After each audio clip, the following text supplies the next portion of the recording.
ya Kristo. Karibuni katika adhimisho hili la Jumatano ya Machivu. Kwa njia ya Jumatano ya Machivu tunaanza rasmi siku 40 za mafungo ya Kwaresima ambao unafika kileleni siku kuu ya Pasaka. Basi katika kipindi hiki tunaalikwa, sio tumelazimikwa au tunalazimika, bali tunaalikwa kurudi kwake Bwana Mungu wetu. Kadiri ya mapokeo, Jumatano ya Machivu yanatukumbusha kwamba sisi kama wadhambi ni majivu na mavumbi. Binadamu, kumbuka kwamba wewe ni vumbi na utarejea vumbini. Kama kisakramenti, majivu ni ishara ya toba. Desturi ya kupaka majivu kama ishara ya toba ni desturi ya miaka mingi sana. Mara kwa mara wakati wa Agano la Kale na Agano Jipya pia, kama tulisikia katika masomo ya leo, miaka ya nyuma, wakati mmoja alitenda dhambi, alijivika nguo za magunia na kugai katika majivu. Wakati wengine walirarua mavazi yao kama ishara ya toba ya nje. Mara nyingi kulikuwa hakuna toba ya kweli, mioyo yao migumu haikubadilika. Hawakufanya jitihada kuacha mambo ya dunia kuambatana na mambo ya mbinguni na kufanya toba ya kweli. Bwana Mungu anatualika kurarua mioyo yetu. Hii inahitaji kufanya uchunguzi halisi wa dhamira zetu na kuacha mara moja yale yote yanamudhi Mungu. Kwa kujiandaa kwa ajili ya sikukuu ya Pasaka, tunaalikwa kufanya toba ya kweli, toba ya ndani kuliko maonyesho ya nje. Tunaalikwa kuomba baraka na huruma yake. Zoezi la Kanisa Katoliki kupaka majivu katika paji la uso siku ya Jumatano ya Machivu lilianza karne ya 8. Zoezi hili la kisakramenti lilienda sambamba na mazoezi mengine ya kufunga, kusali na kutoa sadaka, kazi za huruma za kimwili na mengineyo. Maandishi ya Mtakatifu Leo Mkuu Papa namo 460 yanatuambia kwamba aliwashauri watu kutokula vyakula aina yake na kushiriki kikamilifu katika siku 40 za Kwaresima. Wapendwa, kama tulisikia katika somo la kwanza la leo kutoka nabii Yoeli, Bwana Mungu anatualika kurudi kwake kwa mioyo yetu yote, kwa kufunga, kusali na kwa maombolezo. Tunaalikwa kurarua mioyo yetu na wala si mavazi. Tunatakiwa kukumbuka daima kwamba Bwana Mungu ni mwenye neema na amejaa huruma, si mwepesi wa hasira na wingi wa rehema, hata kuadhibu kama tutaghairi makosa yetu na tutarudi kwake kwa toba ya kweli. Kama somo la kwanza linatusimulia utakatifuzaji wa maisha yetu kwa njia ya nguvu ya Roho Mtakatifu ambaye anatubadilisha polepole katika mfano wa Kristo, sio kwa watu wachache tu. Maisha hayo ni kwa wale wote ambao wanamtegemea Kristo, ambaye katika yeye walibatizwa. Tunaalikwa kukusanya wazee pamoja na watoto na hata wale wanaonyonya maziwa. Bwana harusi na bibi harusi wanaalikwa kuacha hema yao. Kwa kweli, agizo lenye nguvu linaelekea kila mmoja wa umri wote, kwa jumla, kwa pamoja tunaalikwa kumgeukia kwake Mungu. Katika somo la pili kutoka waraka kwa Wakorintho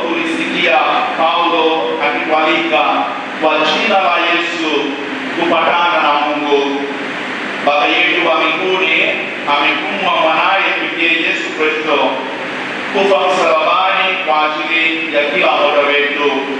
Yule ambaye hakuwa na dhambi alikuwa dhambi kwa ajili yetu, alichukua nafasi yetu ili tupate haki mbele ya Mungu.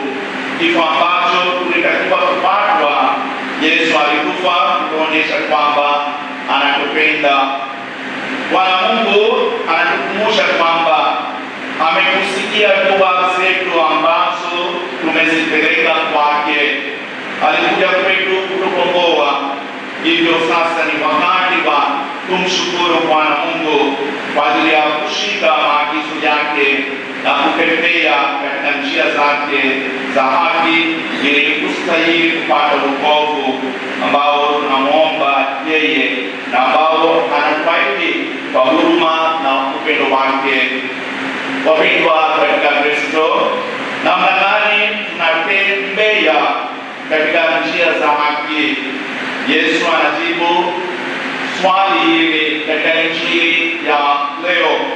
Sio kuendelea na mazoezi yetu ya kidunia, bali kwa kuambatana na maisha ya maadili ili tuweze kukomaa katika Kristo, neema ya Mungu Baba na kwa nguvu ya Roho Mtakatifu. Yesu anatuonya juu ya tabia zetu za unafiki na kuonesha wema wetu kwa wengine ili tupate pongezi.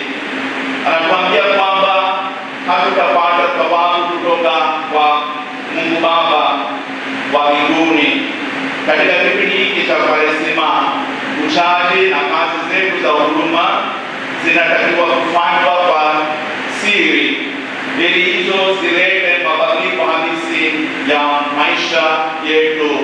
Tunahitaji kuishi imani yetu kila saa za siku, tangu tunapoamka asubuhi hadi tunapoenda kulala usiku.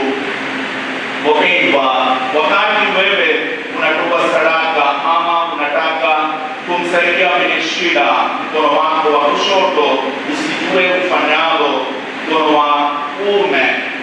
Ni wakati wako kuonyesha ukarimu, kuwasaidia wenye shida, kuwalisha wenye njaa na kuwa mkarimu zaidi.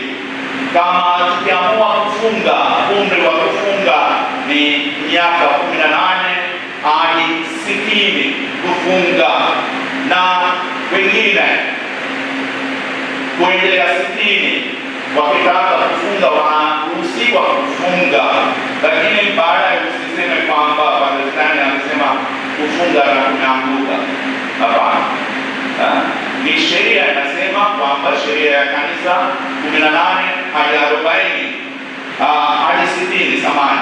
Na kupenda kujinyima, kutokula nyama, leo ni kufunga na kutokula nyama pia. Na kila Ijumaa ya kipindi chote cha Kwaresima hatupaswi kula nyama kuanzia umri 14. Kama daktari amekuruhusu unaweza kula nyama, lakini vinginevyo tunapaswa kujinyima kila Ijumaa ya Kwaresima tukitazama mateso ya Bwana. Basi tusizidishe kiasi kwamba tunaonekana wadhaifu na wagonjwa kuwarudia wengine na kusema unapata shida, na kusema wengine wanaweza kusema kwamba labda huyo ameanza kufunga. Hapana, tunatakiwa kufunga kiasi tunachokiweza, kuwa na furaha na afya nzuri. Ni Mungu peke yake anatuelewa kwamba tunafunga na kujinyima pia. Na watu wengi muangalie namna gani tunaweza kufanya kidogo sadaka.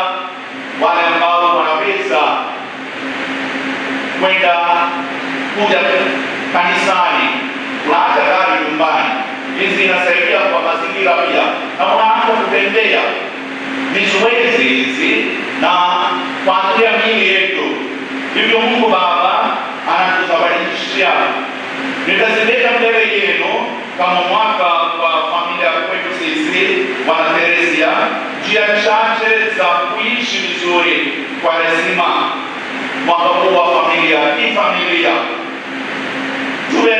tumepatana nyumbani, mume, mke na watoto, tumepatana. Ni njia moja, ni Bwana Yesu anatualika tupatane, turudieni kwake. Tunaenda kuungama. Jambo la pili, tunajinyima, kujitesa mwili. Unajinyima nini? Kuna vitu vingi sana na vinavyosababisha hata kupenda dhambi. Na mimi mwenyewe najisikia kiu, nasogeza muda wa kunywa maji, kujinyima anasa ya muda, tunajinyima, kujitesa mwili. Kama familia, kuwasaidia wenye shida. Namna gani? Sio tu omba wapo hapa kwetu sisi, lakini unaangalia, je, nani wanahitaji? Pengine majirani, pengine wanaishi moja pekee, wazee, kuweka vyumba vya usafi na mazingira namna hiyo. Kujinyima kwa ajili ya Mungu. Atuangalii tuseme burudani. Unamwambia kifamilia, waifu wangu, mume wangu, sasa kuanzia saa 1 jioni hadi saa 9, hapana, hivi. Hizi maana yake kujinyima, kujiondoa kitu. Badala yake sikilizeni nyimbo za dini, nyimbo za kipindi cha Kwaresima au habari njema. Kwa hiyo unajinyima, ni burudani ambayo inakufurahisha namna hiyo. Na nyingine, kila Ijumaa kushiriki katika njia ya msalaba pamoja na familia. Mume wangu, mke wangu, twende kwa pamoja kushiriki katika njia ya msalaba. Wale ambao wanakuja wanachelewa Dominika, Jitihada, divai, hizo ni njia za kuweka sawa mbele ya Bwana. Njia ya msalaba hapa, kutokula nyama niliwaambia, badala yake unaweza kula dagaa au samaki au mboga za majani. Pengine kuja kama familia au kama jumuiya, twende kushiriki, kumwabudu Bwana katika kapela ya maabudio.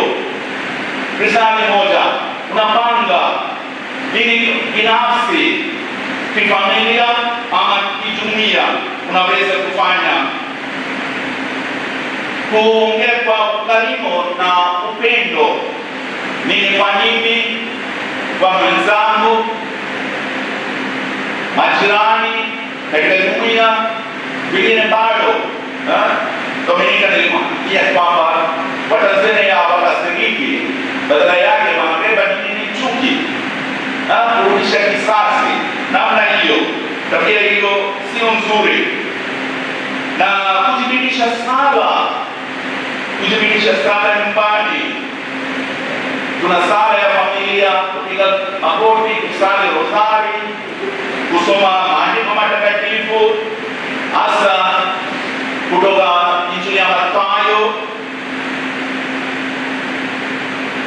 Na wale wanaweza kushiriki katika misa kila siku, unashiriki misa. Kuwa makini na mtandao wa kijamii. Vijana, kuwa makini. Inatusukuma kupenda dhambi, inatupeleka mbali. Kwa hiyo tunaweza kupiga michano, kujitesa mwili, hata kusema kwamba mimi situmii, ninazima data za simu. Ni vigumu sana. Unazima data za simu ili unajitesa mwili wako na unajinyima kitu. sio pate Mungu. Mungu anahitaji mambo yetu na kwa ajili yetu sisi wenyewe na kutakatifuza maisha yetu. Ama unajiahidi kwamba kila siku nitaweka mstari mmoja kutoka maandiko matakatifu ambayo watu wengine au dini nyingine wanaweza kusoma walau na kusema amina. Kwa vijana kuacha kutazama mambo ya pornografia, mambo machafu. Hayo yote ni njia, wapendwa, ambazo tunaweza kuzitumia kwa ajili yetu kumkaribia Mungu. Ujumbe wa Kwaresima hiyo, ujumbe wa Jumatano ya Majivu kwetu sisi wana Teresia na wengine wote ni hiyo hiyo. Mama Kanisa hawalazimishi mtu yoyote, hapana. Hata leo hii ukipata majivu kama tendo la toba, ndio maana mwanzoni tumeziacha tendo la toba, hatujasali Bwana utuhurumie. Tunabariki majivu hayo ambayo ilitengenezwa na matawi ambayo tuliobariki siku ya matawi mwaka jana, na inatukumbusha kwamba uangalie udhaifu wangu, uangalie mahangaiko yangu. Kwa hiyo nimeitwa kumrudi kwake Bwana kwa toba na unyenyekevu wa moyo. Wapendwa katika Kristo, tumrudi kwake Bwana Mungu wetu kwa unyenyekevu, kwa utakatifu wa maisha. Kwa furaha tukubali kupokea na kushika mafundisho yaliyotolewa na Kanisa ambayo ilipata kutoka kwa Mungu. Tukifanya hivyo, tutakuwa na maangamizi ya kweli ya toba, kupatwa na kupokea msamaha na huruma ya Mungu. Wakati tunapoingia kipindi cha Kwaresima, tukumbuke maneno haya, kujaribu kuyashika, na nitawahakikisheni kwamba Mungu atatubariki kila mmoja wetu kadiri ya